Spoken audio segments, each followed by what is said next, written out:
নাহিদ ইসলাম হবে, এটাই বাংলাদেশের মানুষের আকাঙ্ক্ষা। তো ট্রফি দিল না, তাইলে পেশার সচিব ট্রফিটা দিল না। সে তার তো ট্রফি দেওয়ার ক্ষমতা নাই। তিনি শিশু মুক্তিযোদ্ধা, তিনি একই সাথে চিকিৎসকও, ডাক্তার, অত্যন্ত ভালো ছাত্রও ছিলেন আমরা যতদূর জানি। উনি বলেছেন যে এইসব রাজাকার আলবদর এটা একটা ডেড ইস্যু, এবং আজকে এখানে বসে আছেন তারা তো আর রাজাকার আলবদর ছিলেন না, বরং তিনি বলেছেন যে তিনি একজন শিশু মুক্তিযোদ্ধা। আপনার কি মনে হয় যে তাহলে তো ওই সময় যারা শিশু তারা তো সবাই প্রায় মুক্তিযোদ্ধা। আমি নিজেও, আমি তখন শিশু ছিলাম, আমার বয়স 3-এর কম ছিল। আপনি তো শিশু মুক্তি। আমি তো দাবি করতে পারি, কারণ আমি নিচে, আমার মনে আছে ছাদের মধ্যে দাঁড়িয়ে আমি ঢাকার আকাশে ডগ ফাইট দেখেছি। অন্যায্য বা এত মিথ্যা দাবি করা কি ঠিক হবে? না, ওই যে উনি করেছেন তো শিশু। না মানে আপনার ক্ষেত্রে জিজ্ঞেস করলাম। না, উনি করলে আমরা পারবো না করতে? অন্তত গুলি করতে তো দেখেছেন একজন যা খুশিতা করলে আপনি যা খুশিতা করবেন, এটা উনি কি যা খুশিতাই করেছেন? আমি তো জানি না, ওনার তো সার্টিফিকেট আছে কিনা আমার তো দেখা নাই। শিশুদের তো আমরা সার্টিফিকেট দেই নাই কখনো। না দিলেন না কেন? উনি যদি হয়ে থাকে এটা তো ওনার সাথে অন্যায় করেছেন। তো যাই হোক, এখন আমি গতকাল যেটা সংসদ ফলো করে দেখলাম, আজকে না গতকালকে দেখলাম যে সংসদে যখন ফজলুর রহমান স্যার অনেক কথা বলছিলেন তখন উনি অনেক উত্তেজিত হয়ে গেলেন। ওইটা নিয়ে পার্লামেন্টে অনেক কথা হলো, ভালো খারাপ দুরকম কথাই হয়েছে। তো তখন পার্লামেন্টে একটা কথা যেটা স্পষ্ট জানতে পেরেছি, যে যারা অস্ত্র নিয়ে মুক্তিযুদ্ধ করেছে তারা মুক্তিযোদ্ধা। এটা তো এই অন্তর্বর্তী সরকারের সময় সহযোগী, উপযোগী কি কি বানিয়েছিল, সংজ্ঞাটা ওইটা তো সেই সংজ্ঞাটা। হয়েছে, হ্যাঁ, ওই সংজ্ঞাটা তো এটা। সো এই এর আগে সংজ্ঞাটা, যেমন সহযোগী উপযোগী এগুলো ছিল না, মানে কি যেন এইটাও ছিল। আসলে যারা দাবি করে আমি মুক্তিযোদ্ধা তারাও আসলে ওইভাবে বলা উচিত যে সহযোগী মুক্তিযোদ্ধা নাকি আসল অস্ত্রধারী মুক্তিযোদ্ধা নাকি বীর মুক্তিযোদ্ধা। এইটা একটা কঠিন কনফিউশন। ওই সময় বাংলাদেশ সরকারের যিনি প্রধানমন্ত্রী তাকেও সহযোগী বানিয়ে দেওয়া হয়েছে, কিন্তু ওই সংজ্ঞা অনুযায়ী। আবার অসহযোগী মুক্তিযোদ্ধা আছে নাকি কোনো, এটাও আমার জানার বিষয়। তো এখন অনেক সংজ্ঞা, অনেক প্রশ্ন, অনেক নতুন কিছু। এখন ধরেন যে ফুটবল খেলতে পারতো সে স্বাধীন বাংলা ফুটবল দল তৈরি করে না, আমি আমার অবস্থানটা যে গান স্পষ্ট গাইতে করি পারতো তুষার সে ভাই, স্বাধীন বাংলা ভিতরে গান গেয়েছে, তারা কি মুক্তিযুদ্ধ করে নাই? আমি আমার অবস্থানটা স্পষ্ট করি। মুক্তিযুদ্ধ প্রশ্নে এনসিপির অবস্থান সুস্পষ্ট। ইতিহাস আমরা যতটুকু জেনেছি এই পর্যন্ত, ইতিহাসে যতটুকু সত্য সেটা আজীবন চিরন্তন সত্য, ওইটা পরিবর্তন কখনোই হবে না। আমরা ৭১-কে যেভাবে ধারণ করি, ৭১-এ যার যা অবস্থান সেইটার ব্যাপারে আমরা যতটা স্পষ্ট, এই মুহূর্তে বর্তমান বাংলাদেশে কে কি করছে সেই বিষয়ে আমাদের অবস্থান ততটাই স্পষ্ট। এবং ২৪ আমাদের নতুন রাজনৈতিক চিন্তা চেতনার এবং বাংলাদেশকে নতুনভাবে ঢেলে সাজানোর একটা সুযোগ তৈরি করেছে। একটা নতুন করে গণ অভ্যুত্থানের মাধ্যমে একটা নতুন সম্ভাবনার সৃষ্টি হয়েছে। সুতরাং আমরা যেমন ৭১-কে ধারণ করি, ২৪-কেও ধারণ করি, অনেকবার এই কথাটা বলেছি। সুতরাং ৭১ নিয়ে বিতর্ক, নতুন ইতিহাস, এইগুলো আমরা শুনতে চাই না, আমাদের এটা জানার দরকার নেই। আমরা নতুন প্রজন্ম, আমরা যা জানার আমরা অলরেডি জানি। হ্যাঁ, এখন আমরা পেছনে পড়ে থাকবো নাকি, শেখ হাসিনা যেমন রাজাকারের নাতিপুতি বলেছে, আবার এখনো সেই রাজাকারের বাচ্চা বলে সংসদে গুরুত্বপূর্ণ সময় নষ্ট করা হবে কিনা, আবার জুলাইকে মূল্যায়ন করা হবে কিনা, না জুলাইকে অপ্রয়োজনীয় বলে এখনো যারা ক্ষমতা পেয়ে মনে করেছেন যে জুলাইকে তারা অবমূল্যায়ন করবে, তাদেরকেও আমরা শক্তভাবেই বিবেচনা করব। তার কারণ এইটাই যে এই জুলাই না আসলে আমরা কখনোই এতগুলো মানুষকে একটা গণতান্ত্রিক প্রক্রিয়ায়, দৃশ্যত গণতান্ত্রিক প্রক্রিয়ায় আমরা পার্লামেন্টে দেখতে পেতাম না। আমরা তো আপনাকে জুলাই নিয়ে প্রশ্ন করি না, আমরা প্রশ্ন করেছি মুক্তিযুদ্ধের যে উনি অংশ নিয়েছিলেন। আমি তো বলেছি, আমি ওনার সার্টিফিকেট তো দেখি নাই বা শুনিও নাই কখনো। এখন যদি উনি বলেন যে উনি মুক্তিযোদ্ধা, তাহলে আমি ওনাকে অসম্মান করারও আমার অধিকার নাই। সম্মান করার সুযোগ হবে যখন আমি আসলে সেটা প্রমাণ সাপেক্ষে দেখবো। এখন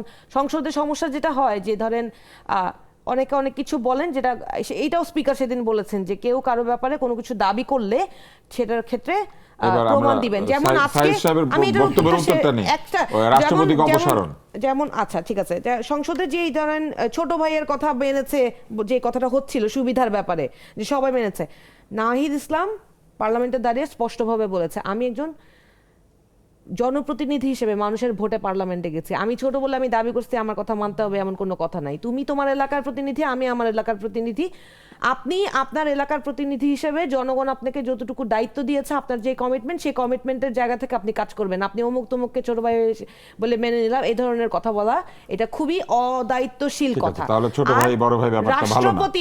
রাষ্ট্রপতির অপসারণ, অভিশংসনের যে বিষয়টা, এইটাও আজকে জনাব নাহিদ ইসলাম পার্লামেন্টে দাঁড়িয়ে বলেছে যে উনি যখন শপথ নিয়েছেন, দোষটা তো উনার উপরেই পড়ে, সেই দোষ উনি স্বীকার করে নিয়েই কিন্তু বলেছেন যে তখনকার পরিস্থিতি আর এখনকার পরিস্থিতি এক না।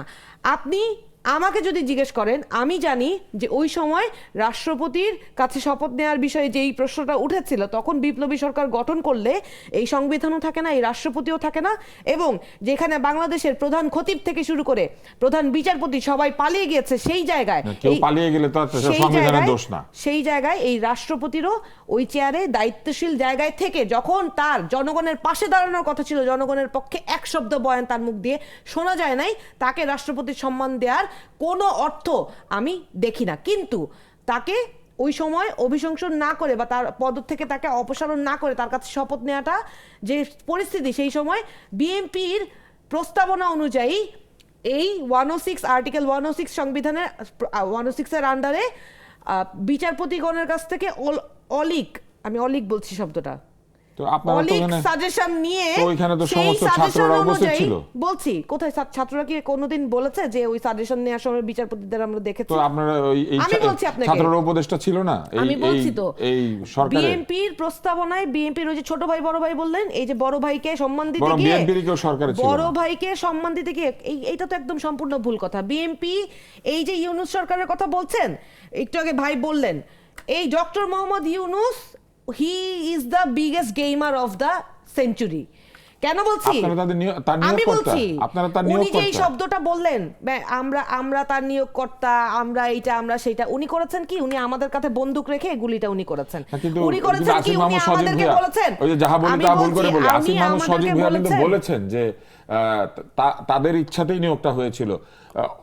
অত্যন্ত ক্ষমতাশালী ব্যক্তিরা বলেছিলেন যে বুকে পাথর তাদের ছিল, ও আপনারা চাপ দিয়েছেন বলে উনি হতে পেরেছেন। আসিফ মাহমুদ কিন্তু বলেছেন, সবই আমি তাহলে বলছি। নিয়োগকর্তা তো আপনারাই, তাহলে এই নিয়োগের সিদ্ধান্ত এনসিপির যেই ছেলেরা অভ্যুত্থানের নেতৃত্বে ছিল, তারা কোনো নিয়োগের সিদ্ধান্ত একা নেয় নাই। প্রত্যেকটা উপদেষ্টা এবং খোদ প্রধান উপদেষ্টা নিয়োগের ক্ষেত্রে রাজনৈতিক দলগুলো মিলে একসাথে বসে সিদ্ধান্ত নিয়েছে। আপনাদের তরুণরা বলেছেন যে আন্দোলন চলাকালীন 4 তারিখে আপনারা ডক্টর ইউনূসের সাথে যোগাযোগ করেছেন, এই কথা মুখ দিয়ে বলেছে। আপনারা আগে ঠিক করে রেখেছিলেন ইউনূস সাহেব হবে। বলছি, প্রধান উপদেষ্টা যেই কথা মুখ দিয়ে বলেছেন যে ছাত্ররা তাকে নিয়োগ দিয়েছে, ছাত্ররা রাজনীতি করুক, এটা তিনি চান, এই ধরনের কথা বলে উনি আদতে এনসিপির রাজনীতিটা নষ্ট করেছেন। আমি এখানে অকপটে বলছি, উনি বাংলাদেশের রাজনীতিতে উনি যে প্রতারণা করেছে, উনি বিশ্বের মানুষের কাছে বলতে চেয়েছে যে উনি ছাত্র জনতার পক্ষের লোক, কিন্তু আদতে উনি সার্ভ করেছে উনার যাদের সাথে ডিল হয়েছে তাদের সাথে। এবং একই কারণে প্রতিমন্ত্রী পার্লামেন্টে দাঁড়িয়ে বলেছেন যে এই পার্লামেন্টের যারা আজকে সরকার দলীয় ক্ষমতায় আছেন, তাদের যে সংসদ নেতা যিনি আজকে বাংলাদেশের প্রধানমন্ত্রী, তার হাতে এই ডক্টর মোহাম্মদ ইউনূস লন্ডনে গিয়ে ট্রফি তুলে দিয়ে এসেছেন, কারণ তিনি জানতেন যে ভবিষ্যৎ সংসদ নেতা কে হবেন। সুতরাং কত বড় প্রতারণা আমাদের সাথে হয়েছে আপনি দেখেন।